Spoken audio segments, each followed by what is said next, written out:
Hey y'all, happy Thursday.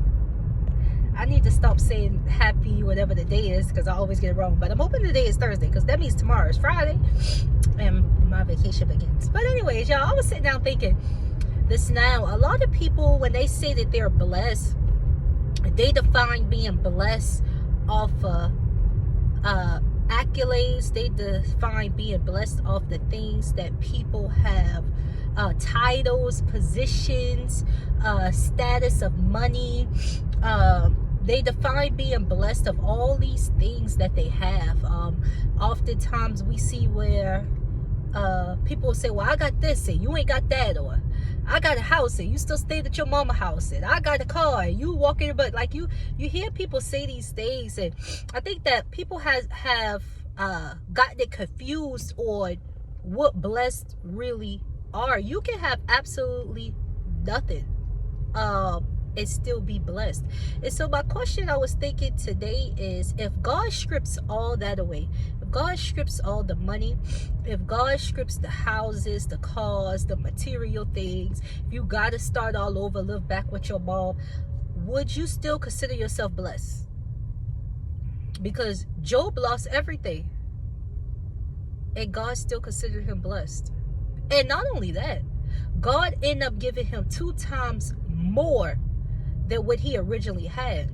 And so my question to you is, just think with that. If all the stuff was removed, all the material things, all the money, all the cars, all that stuff, if all that was removed, would you still consider yourself blessed? Would you still consider yourself blessed? Would you still be able to trust God when you feel like everything you pray for still didn't come to pass? Because I tell you, it's easy to trust God when everything falling in place. It's easy to trust God. It's easy to trust God when you feel your prayers are being answered.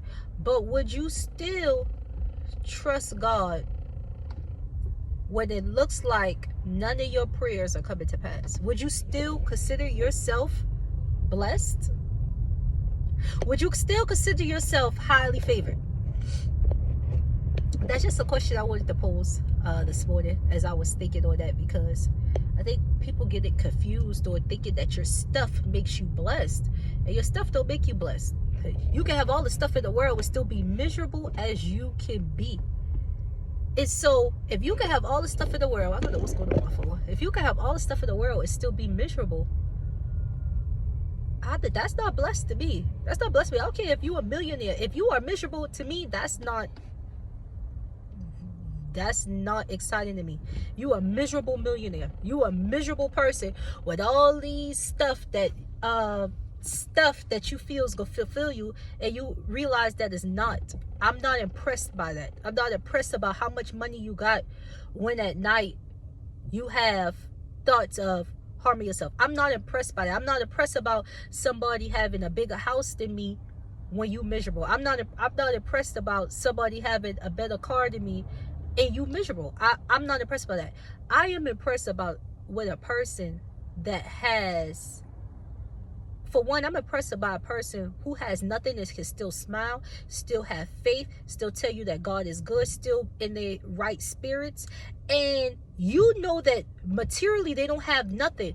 But if a person don't know that person's story, you would assume based on their approach that they have the world. Why? Because they do not let their stuff define who they are. They don't let their stuff define that they're blessed. They don't let their stuff define that.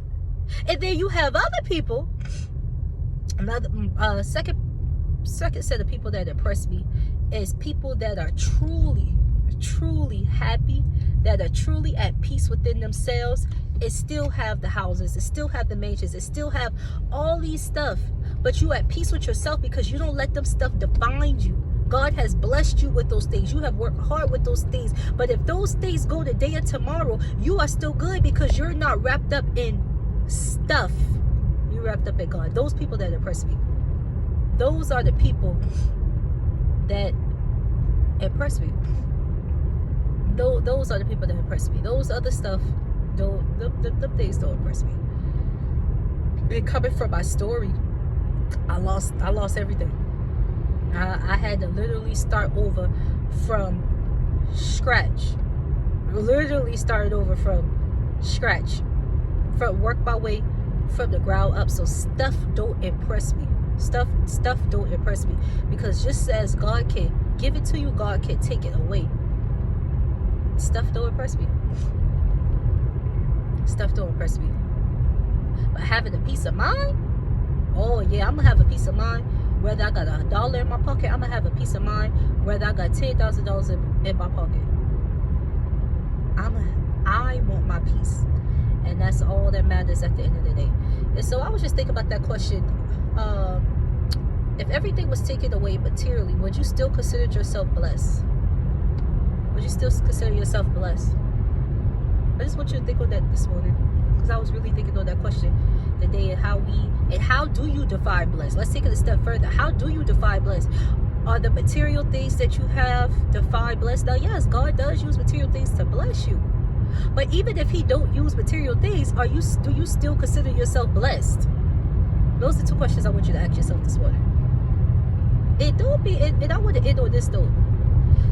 Don't be so wrapped up in your high season that you forget where you been at your low season. If God bless you with a better car, don't look up down on somebody who got a walk. Or if God bless you with a house, don't look down on nobody who's staying in their mama house. Cause you don't know. You don't know what God doing in their life. Cause the word says, the first shall be last, and the last shall be first. You better be mindful how you count people out. You better be mindful how you count people out. Because the same people you counting out, God counting in. Just at a matter of time. This your season, but their season coming too. So I just want to end on that note. I hope that you guys have a great day. Hopefully we don't